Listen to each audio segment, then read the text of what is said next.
Yo, what's going on guys, it's Cynical, and today for you guys I've got some very interesting Kingdom Hearts 2.8 news and information. So very recently, Game Informer released their review for Kingdom Hearts 2.8, and of course it seems that as we creep closer to the launch of Kingdom Hearts 2.8, more reviews for the game will slowly release. Now so far, we have the Famitsu review for 2.8 and now the Game Informer review for 2.8, and just from looking at those reviews, it's definitely apparent that Kingdom Hearts 2.8 is a definite promising title, which is absolutely fantastic. So of course Famitsu gave it a 34 out of 40, and Game Informer's total review score for 2.8 is a solid 8.5 out of 10. So just from looking at those two reactions towards Kingdom Hearts 2.8, it's great to see that people are actually liking this installment. Considering what Kingdom Hearts 2.8 is, it's definitely not 3,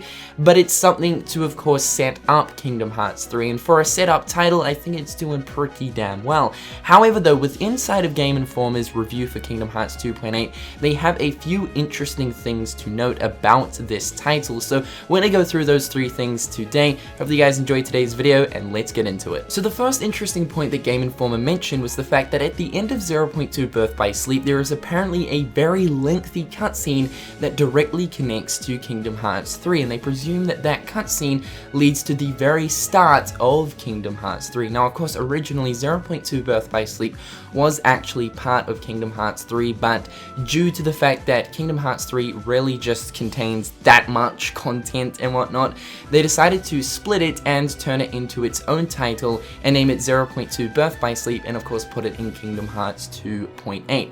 So of course there's going to be some direct connections from 0.2 to of course Kingdom Hearts 3, and in the past Tetsuya Nomura has described that of course 0.2 Birth by Sleep will connect to KH3. So I gather that that connection will be made at the very end of the game, considering the fact that 0.2 Birth by Sleep for the most part takes place right after Birth by Sleep. Now in terms of what this cutscene might contain, I would say it's going to contain the different scenes that we've seen throughout the 2.8 trailers. Now these scenes that I'm talking about are of course the scene where we see Sora run up the stairs and then of course open the door to announce that he's back.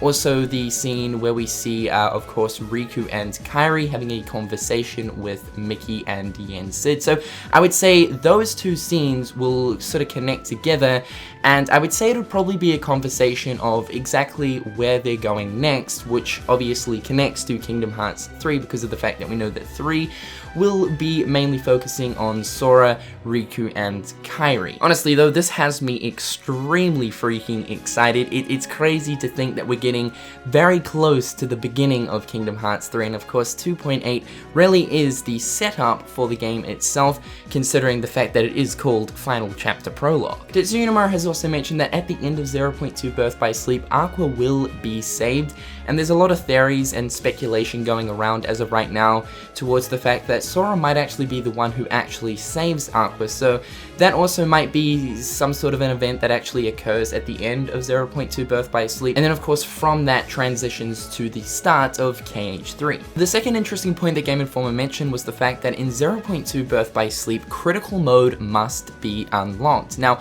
honestly, I was expecting that critical mode would already be there straight away as soon as you boot up the game, but no, you actually have to finish the game first in order to then unlock critical mode, then go back through the game and play it on critical mode. So this was a thing on Dream Drop Distance. In order to get critical mode, you actually had to beat the game on beginner, standard, or proud, and then of course you would unlock critical mode. Now for most of the other Kingdom Hearts games that had critical mode, the mode was already available to of course play through, so the only other Kingdom Hearts game that requires you to actually beat the game first in order to unlock critical mode is Dream Drop Distance. Now to be fair, I think I actually like the whole idea of unlocking critical mode because it gives you another reason to then go back through the game, whereas if you already have critical mode straight off the bat, you can already straight away select that mode, and of course for your first playthrough, you could experience critical straight away. All in all though, I think it's fantastic to know that critical is going to be a difficulty in 0.2 Birth by Sleep. I think as of right now, critical has become a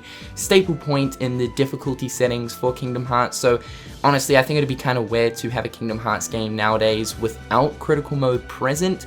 But for sure, I'm extremely excited to see exactly how hard critical mode will be in 0.2 Birth by Sleep, considering the fact that 0.2 is the very first next generation Kingdom Hearts title, meaning that of course the enemy AI is a lot smarter, and even from my own personal experience with 0.2 Birth by Sleep playing the demo, I believe I was playing on standard mode, but even though I was playing on standard mode, the enemy AI was just like a lot more intelligent than they've ever actually been, and of course this is due to the more advanced hardware that Kingdom Hearts is now running on, so it's definitely going to be interesting to see exactly how hard the AI is going to be on critical mode. And finally, the last few points that Game Informer mentioned was the fact that Dream Drop Distance HD will actually utilize the PlayStation 4 touchpad in order to use some of the reality shifts found within the game. Now, of course, a lot of us were initially confused as to how exactly Dream Drop Distance would work on the PlayStation 4,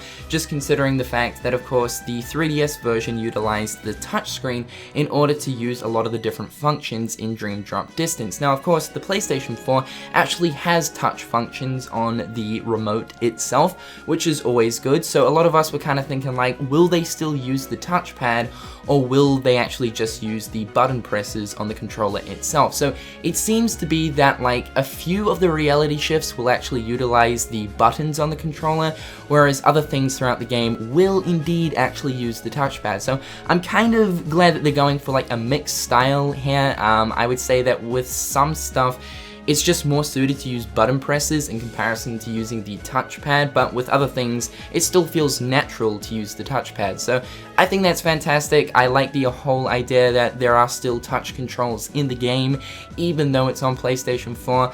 Really looking forward to seeing how sort of smooth these will work. They also mentioned a few little other things, like the fact that the camera in 0.2 Birth by Sleep works really well. It doesn't really feel awkward, and it's probably the best that the camera's ever been throughout a Kingdom Hearts game.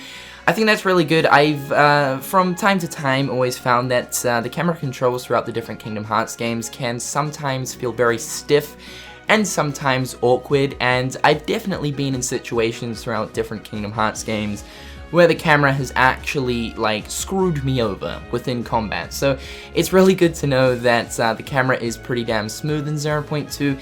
The other thing they mentioned was the fact that like each level or each area of 0.2 Birth by Sleep will have its own sort of objective or mission to complete to then of course progress to the next stage of 0.2. So for instance, like Cinderella's area in 0.2, you have to find 5 gears in order to of course progress over the bridge to get to Cinderella's castle, and then of course like the Dwarf Woodlands area will have its own objective, as well as the Enchanted Dominion area, it'll have its own objective. The cool thing about this is it's very different to what we have come across in Kingdom Hearts before. Usually we're going from point A to point B, like kill this group of Heartless, save that person, that initiates like a cutscene, and then we go to a boss fight. But actually having these like little objectives where we have to smash a gear to activate it, and then it will eventually build a bridge. It's a really different sort of aspect for Kingdom Hearts, having these little mini missions, but I like the idea of it, and honestly, I hope this sort of thing really transfers over into Kingdom Hearts 3 for the different Disney worlds we're going to be exploring in that game. Alright guys, that's all the news and information I have for you guys today for Kingdom Hearts 2.8. I'm sure as the days go by, there'll be more and more reviews from the media explaining all sorts of different interesting aspects within 2.8, so I'll definitely be sure to look over those reviews, and if I can find anything interesting and noteworthy, we will definitely talk about it. But so far, I mean, it seems to be that the reviews are really positive for 2.8, and I couldn't be more happier. So it's a good start for the final chapter prologue. But however guys, hope you're having a fantastic day, and until next time, I'll catch you guys later. Peace.